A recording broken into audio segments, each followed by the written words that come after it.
Berjumpa dengan saya, Kathy Wenas. Topik yang akan saya bagikan adalah bersalah tetapi menyalahkan orang. Pola ini sudah banyak ya dipraktikkan, dimulai dalam keluarga, ya, pertemanan, bisnis, dan dunia politik. Jika tidak disadari bisa berbahaya karena bisa memicu banyak masalah ya terhadap anggota keluarga orang lain, dan yang lebih berbahaya bisa memicu pertengkaran atau peperangan. Ironisnya banyak orang yang tidak sadar hidupnya di bawah pengaruh orang-orang seperti ini, sehingga bisa merusak nilai diri kita, lingkungan, dan lain-lain. Jadi seperti apa ya tipe orang atau komplotan ini ya? Saya akan share beberapa contoh saja ya karena bisa panjang video ini. Orang-orang ini adalah yang sering mengalihkan kesalahan yang dilakukan lalu menyalahkan orang lain atau lari dari kesalahannya karena tidak memiliki kematangan emosi atau karakter yang dewasa untuk mengakui perilaku mereka. Sehingga orang ini sering menganggap dampak negatif sebagai tanggung jawab orang lain. Contohnya ya, nomor 1 dalam pernikahan ya. Jika pasangan selalu menyalahkan bahwa Anda bukan pendengar yang baik ya. Padahal Anda selalu menjadi pendengar yang baik ya. Lalu jika Anda ingin mengatakan sesuatu baru membuka mulut untuk bicara, langsung pasangan Anda memotong pembicaraan dengan asumsi yang berbeda atau menyalahkan Anda. Ada juga suami yang hobinya bermain cinta dengan banyak wanita atau sebaliknya para istri. Bahkan ada yang menikah beberapa kali tetapi tidak mau mengaku kesalahan, tetapi melemparkan kesalahannya kepada pasangannya dengan tuduhan tidak bisa memuaskan jika berhubungan intim. Malah sebaliknya, menurut cerita istrinya ya, suaminya tidak mau peduli perasaan istrinya atau tidak romantis jika berhubungan intim. Sehingga pasangannya merasa rendah nilai dirinya, merasa bersalah atau merasa gagal dalam misinya menyelamatkan perkawinannya. Pola ini ya dilakukan agar bisa mengalihkan kesalahannya yang dilakukan terhadap pasangannya yang sudah menjadi korban kekerasan atau perilaku buruknya. Nomor 2, dunia politik. Dalam dunia politik juga banyak orang melakukan pola ini, yaitu melakukan korupsi atau kejahatan, tetapi mengalihkan kesalahan mereka dengan menuduh orang lain melakukan korupsi atau kejahatan. Juga ada beberapa komplotan ya, orang yang suka buat onar atau menyerang wilayah orang dan menyebabkan banyak orang yang luka atau meninggal di wilayah yang diserang. Tetapi waktu wilayah komplotan ini diserang balik dan menyebabkan banyak warga sipil yang tidak bersalah harus menanggung konsekuensi perbuatan komplotan ini, mereka malah mengalihkan kesalahannya. Sebaliknya ya, mereka mengaku adalah korban atau orang-orang tertindas, sehingga mempengaruhi banyak orang untuk bersimpati.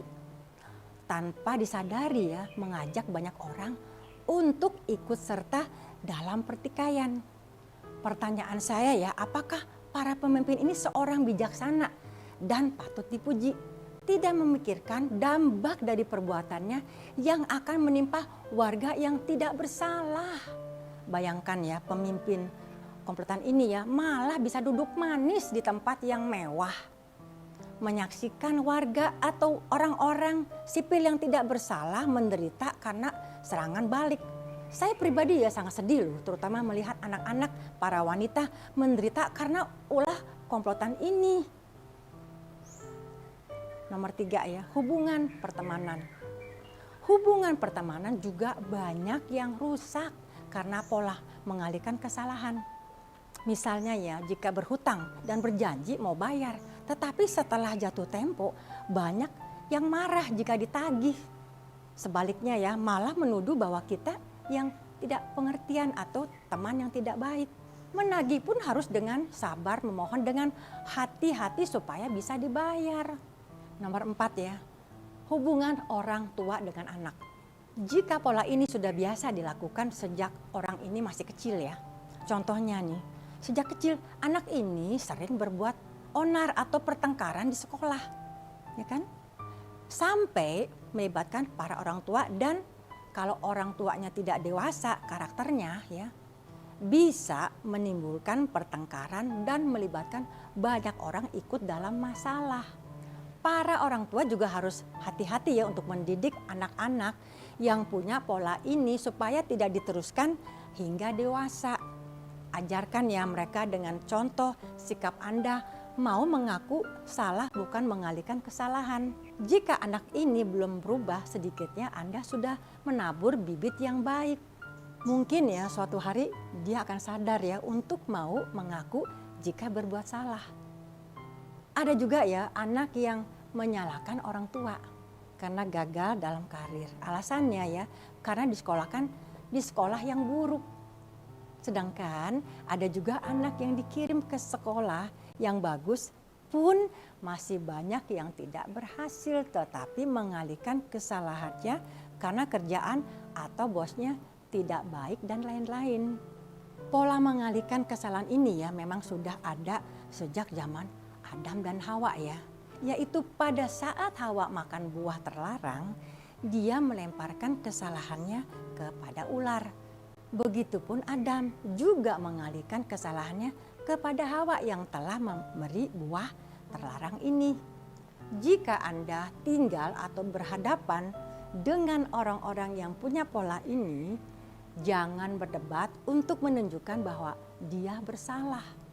Karena Anda akan sakit hati atau terkuras energi Anda walau Anda mencoba untuk berdialog ya. Lebih baik berdiam diri dan tunggu waktu yang tepat untuk memberi pengertian kepada orang ini.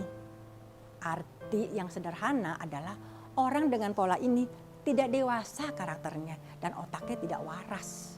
Walaupun mereka seorang pejabat penting, orang kaya, dan berhasil atau terkenal dan lain-lain. Kalau para pemimpin atau pejabat tinggi negara, orang kaya, orang bisnis yang berhasil dan lain-lain tidak melakukan pola mengalihkan kesalahan, dunia ini akan damai dan makmur, tidak ada sengketa, peperangan, dan konflik lainnya.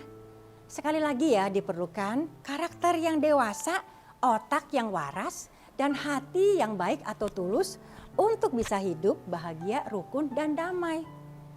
Semoga sharing saya yang sederhana dan tidak sempurna bisa diterima oleh Anda. Salam dari saya, Kathy Wenas.